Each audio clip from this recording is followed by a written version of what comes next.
Previously, we took a look at one approach to 3D platformers, but while Nintendo were busy with their new project, and indeed their new console, over in the West, things looked a little different. The Nintendo 64 was revolutionary. It was eye-popping, it was new and exciting, and if you believe the marketing, it was the most powerful thing ever made. It wasn't the first 3D console. About 6 months prior, a newcomer had beaten the big end to the post, and their harmless looking bagel toaster had blown the minds of gamers across the globe. This was the PlayStation. And it was 3D. And it did CDs! They were slow to load and you couldn't save without a separate memory card, but you could have really cool music and sound, so they were totally worthwhile. Anyway, 3D platformers were alive and well on the PlayStation, with Jumping Flash being the prime example, and don't worry, we'll get onto that one. Nevertheless, there was plenty of room in this burgeoning new genre for someone else to step in. I'm going to stop beating around the bush soon, I promise. See, Nintendo's ace was, and still is, their mascots. You get a Nintendo 64, you get in Mario, Legend of Zelda, Kirby, Yoshi, F-Zero, and maybe Metroid if you're very lucky. You weren't. You buy into PlayStation and you get, Power Serve 3D Tennis is pretty good, right? And oh, Rayman! It's 2D, and according to Mikhail Kroder of Kane and Rin's fame, is a lame little dude. Not a great selling point. You do get Wipeout though. Point is, Sony arguably didn't have a killer app, and they also didn't have a mascot. Enter Naughty Dog, a veteran development studio who had previously made the 3DO fighting game Way of the Warrior. Despite that game being a bit crapola, it caught the attention of Universal Interactive Studios. One thing led to another, and in the end, Naughty Dog came up with the perfect mascot for the PlayStation. Namely, a mutated Australian native marsupial whose defining character trait is that he likes to break through boxes. Welcome, friends, to Crash Bandicoot.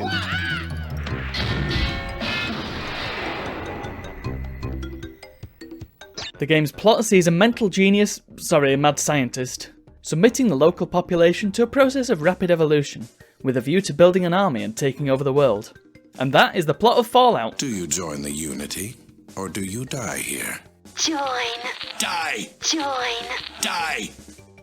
Anyway, Crash is one of said local population, and after being rudely defenestrated, washes up on a beach. This is where the player takes control. Now, the main distinction controls-wise between this and Super Mario 64 is that initially, the PlayStation lacked a joystick. The controller resembled a SNES pad with handles. As such, Crash doesn't have anywhere near the fine range of movement that Mario does. In fact, he doesn't have much in the way of movement at all. He can walk in 4 directions, he can jump, and he can perform a melee attack, which involves him spinning on the spot. Tell you what, by the end of this game, poor Crash must have a serious case of seasickness.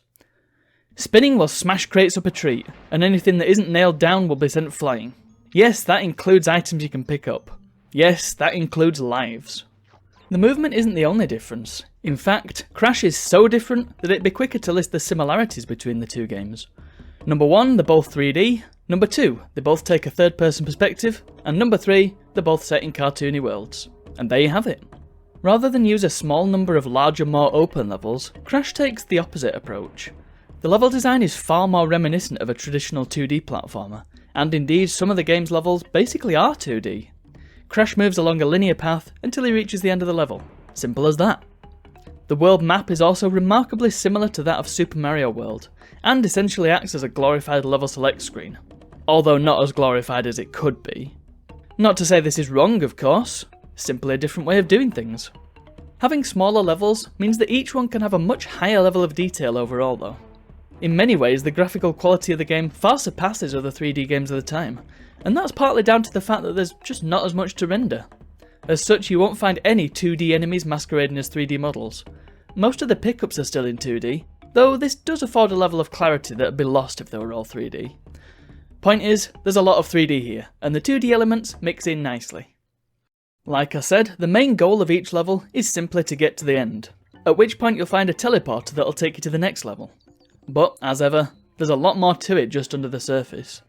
Normally, what happens is that you get taken back to the map screen. No ceremony, no nothing. But beat a level without dying, and you'll see a different screen, in which Crash gets beaten on the bonds by all the crates he's missed during the level. Yeah, those things are important. After all, they're the whole reason behind Crash's namesake. So you go back and break them all, and your reward? Well, chances are you'll still be told you missed some. You see, most levels have hidden areas with crates, which can't be accessed immediately. How do you access them exactly? Keep playing and eventually you'll come across a level where you can break all the crates.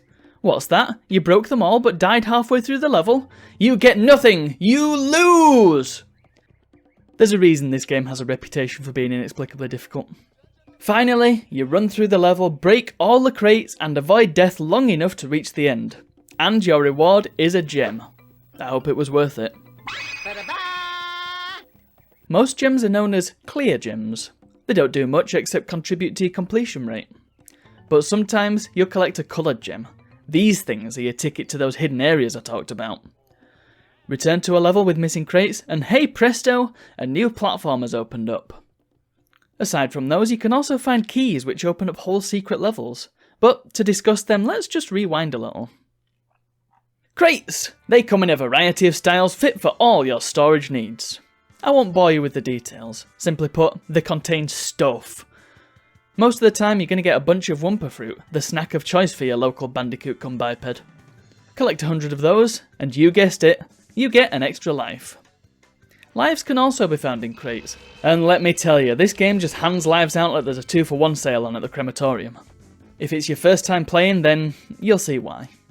Other collectibles include Aku Aku the Witch Doctor's mask, and weird tokens with characters' faces on them.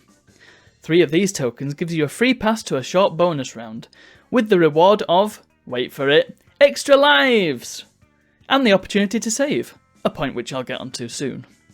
Later on you'll see different characters which present different bonus rounds. Some of them are a bit pointless and mainly serve as platforming challenges. Others belong to Dr. Cortex, the game's big bad, and that's where you get the keys. Phew, wasn't that a long-winded explanation? These bonuses are an interesting way of breaking up the gameplay, and give you an opportunity to earn back some lives that you might have lost previously.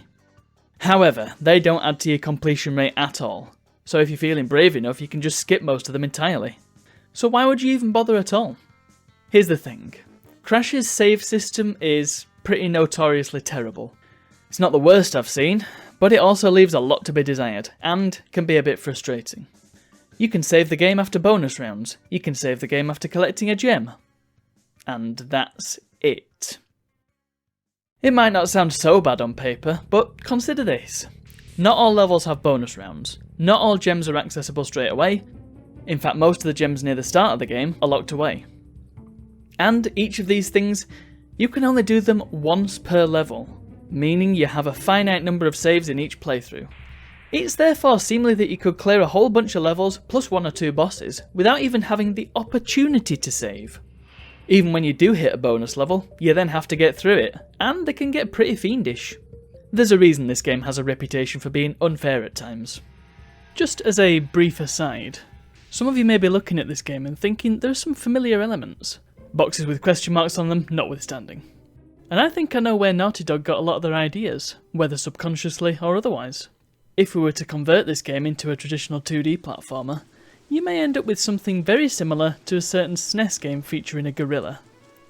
Indeed, Naughty Dog's founders Andy Rubin and Jason Gavin were directly inspired by Donkey Kong Country, and effectively Crash is that game extrapolated into 3D.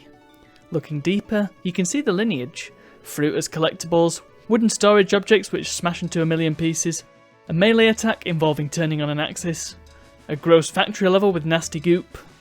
Heck, even the fact that you collect 3 tokens to enter a bonus level. The similarities are endless. Of course, Crash is very much its own game despite all this. I'm not here to tell you that Naughty Dog stole all their ideas. I just think it's interesting to trace these things back. I should also mention that there are indeed bosses. What more do you want? They're another fun distraction from the main gameplay, but they don't really involve much platforming. They're mostly pattern recognition. They're enjoyable, they're challenging without being overly difficult, and they don't let you save either. Rotten. If you were to play this today, you'd probably find that the platforming itself is a bit clunky. It's true that these early 3D platformers aren't anywhere near as precise as a high quality 2D game, and Crash is a prime example of that. It's hard to tell where he's going to land, not just because of the lack of depth perception, but because he can be hard to read. Platforms aren't always as clear cut as they look, and it's easy to slip off the edge of a platform even if it looks like you should have made it. You can use your shadow to line up your jumps, but that's no help if you can't always see your shadow. And as anyone who has played this game can attest, some of its levels are remarkably difficult. Slippery Climb, one of the later levels, is one environmental hazard after the other. Hog Wild, the level in which you ride a hog, is extremely fast and requires hair trigger reactions, with one slip up meaning instant failure. There's also Sunset Vista, a long and arduous trek of a level, and the point at which I got stuck when I was younger. But they're all trounced by the infamous Road to Nowhere, a level set on a bridge at high altitude. It's a cloudy, unclear level with slippery slopes, unkillable enemies, traps you can barely see, and, the pièce de résistance, bridge slats which break as soon as you touch them. You have to keep moving, and you have to get a rhythm down if you're ever going to see the other side of the bridge. Getting through Road to Nowhere is a true test of your 3D platforming capabilities. Getting through it without dying and collecting every single crate? There's a reason this game has a reputation for being downright hard work. Crash Bandicoot is dated. There's not much denying that. Spoiler warning, its sequel improves on pretty much every grievance you might have with this first game. But we'll get to that in due course, don't worry. And yet, it has something about it that few other games can capture. It has atmosphere. The whole thing gives you a strange sense that something is off, and that you're fighting a battle that you might not be able to even win, but you're going for it anyway. Everything's in your way, even the architecture is out to get you. Not only that, but it's dark. The only respite you'll find is in the bonus rounds. Everywhere else has a haunting, almost oppressive vibe, which only grows throughout the game. And the music, well, that's just the cherry on top.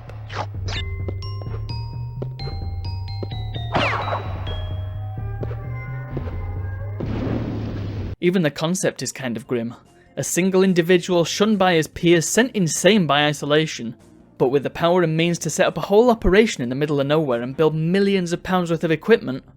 Kind of a scary thought without even getting into the ethics of it all. This, for me, is reason enough to go back to Crash. But if you're not bothered about such things, then I'd say play it anyway, and experience a world without the sort of quality of life features we get today. And then remove yourself from my lawn, etc, etc.